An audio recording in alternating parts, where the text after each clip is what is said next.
নমস্কার শ্রোতা বন্ধুরা, গল্প শুনতে আপনাদের সুস্বাগতম।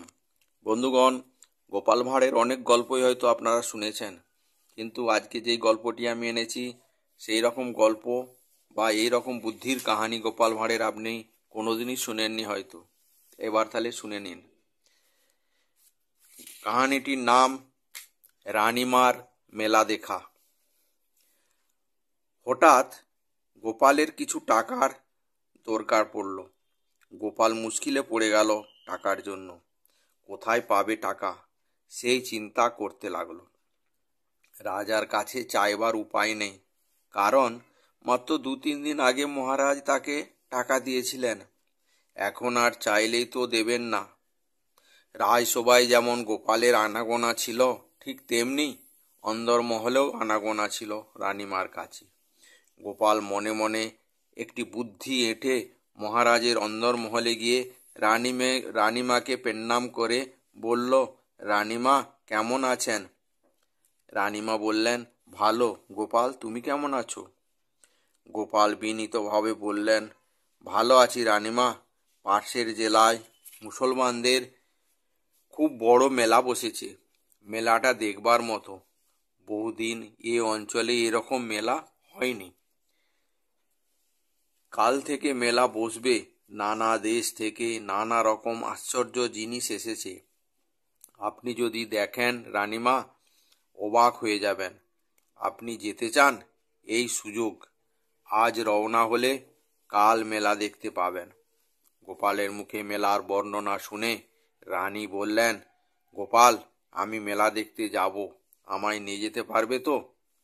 গোপাল বললেন, নিশ্চয় পারবো রানীমা, কিন্তু আমার কাছ থেকে মেলার কথা শুনেছেন, এটা যেন মহারাজকে বলবেন না, তাহলে মহারাজ আমার উপর রাগ করবেন। রানীমা গোপালের কথায় সায় দিয়ে গোপালকে কিছু টাকা দিয়ে বললেন, যেতে আসতে তো 2 দিন লাগবে, তুমি এই টাকাগুলো খরচের জন্য বাড়িতে নিয়ে যাও। রানীমার দেয়া টাকাতে গোপালের কাজ মিটে গেল। গোপাল নিশ্চিন্ত হলো। এরপর মহারাজকে রানী বললেন, আমি মুসলমানদের মেলা দেখতে যাব। সেখানে নাকি খুব বড় মেলা হয়, নানা দেশ থেকে কত জিনিস আছে। রানীর কথা শুনে মহারাজ তো অবাক। রানী যাবেন মুসলমানদের মেলা দেখতে?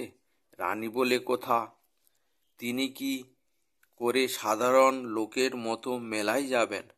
মহারাজ অনেক বোঝালেন রানীকে, কিন্তু রানী কোনো কথায় কর্ণপাত না করে জিদ ধরে বসলেন।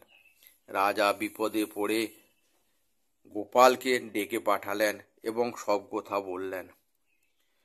আর বললেন, গোপাল, যদি তুমি রানীকে নিরস্ত করতে পারো, আমি তোমাকে পুরস্কার দেব। গোপাল বিনয় সহকারে বললেন, মহারাজ, আপনি যদি আদেশ করেন আমি সব কিছুই করতে পারবো। এই বলে মহারাজের কাছে বিদায় নিয়ে গোপাল বাড়িতে গিয়ে ভালো জামা কাপড় পরলে। তারপর একটা বাবলা কাঁটার পালা কোমরে বেঁধে আর একটা হাতে নিয়ে রাজ অন্তঃপুরে গিয়ে বললে, রানীমা, রানীমা, তাড়াতাড়ি প্রস্তুত হয়ে নিন। এখনই বেরুতে না পারলে ঠিক সময়ে মেলায় পৌঁছানো যাবে না। রানীমা প্রস্তুত হয়েই ছিলেন। গোপালের ডাকে বেরিয়ে এসে তার গলায় এবং কোমরে হাতে বাবলা কাঁটার মালা দেখে অবাক হয়ে জিজ্ঞাসা করলেন, এ কি গোপাল, তুমি বাবলা কাঁটার মালা কোমরে জড়িয়েছ কেন? আর তোমার হাতেই বা বাবলা কাঁটার মালা কেন? গোপাল জবাব দিল, আপনার জন্যেই এই 2টো বাবলা কাঁটার পালা এনেছি রানীমা, তাড়াতাড়ি এগুলোও পরে নিন। রানীমা বললেন, কেন, ওগুলো পরতে হবে কেন?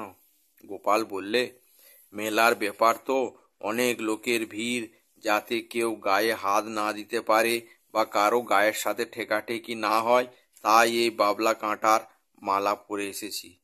জানেন তো, মুসলমান জাত কে কার গায়ে হাত দেয় কখন কিচ্ছু বলা যাবে না। গোপালের কথা শুনে রানীমার তো মাথা খারাপ হয়ে যাবার জোগাড়। তিনি তাড়াতাড়ি বললেন, আমি মেলায় যাব না গোপাল, ছি ছি ছি, আগে জানলে আমি মহারাজকে এ কথা বলতাম না। যাক, যা হবার হয়েছে, তুমি আর এ বিষয় নিয়ে কোনো আলোচনা করো না। এই বলে তিনি গোপালকে আবার কিছু টাকা দিয়ে দিলেন। গোপাল রানীমার দেয়া টাকাগুলি ট্যাঁকে গুঁজে আনন্দিত মনে বিলকুল নাচতে নাচতে একথা মহারাজকে গিয়ে জানালেন। গোপালের কাছে সব কিছু শুনে মহারাজ খুব খুশি হলেন এবং গোপালকে তার প্রতিশ্রুতি অনুযায়ী পুরস্কৃত করলেন। আর এই পুরস্কার পেয়ে গোপালও খুব খুশি হলো। দেখলেন তো, গোপালের কিছু টাকার দরকার ছিল, সেই জন্যই রানীমার কাছে দুবার টাকা নিলেন এবং মহারাজের কাছেও পুরস্কার পেলেন। এই হলো গোপালের বুদ্ধি, এই হলো গোপালের বুদ্ধির কাহানি। তাহলে বন্ধুগণ, কাহানিটি কেমন লাগলো কমেন্টস করে জানাবেন। ভালো লাগলে একটি লাইক অবশ্যই করবেন। আপনাদের একটি লাইক করলে আমাদের উৎসাহ আরও বাড়বে।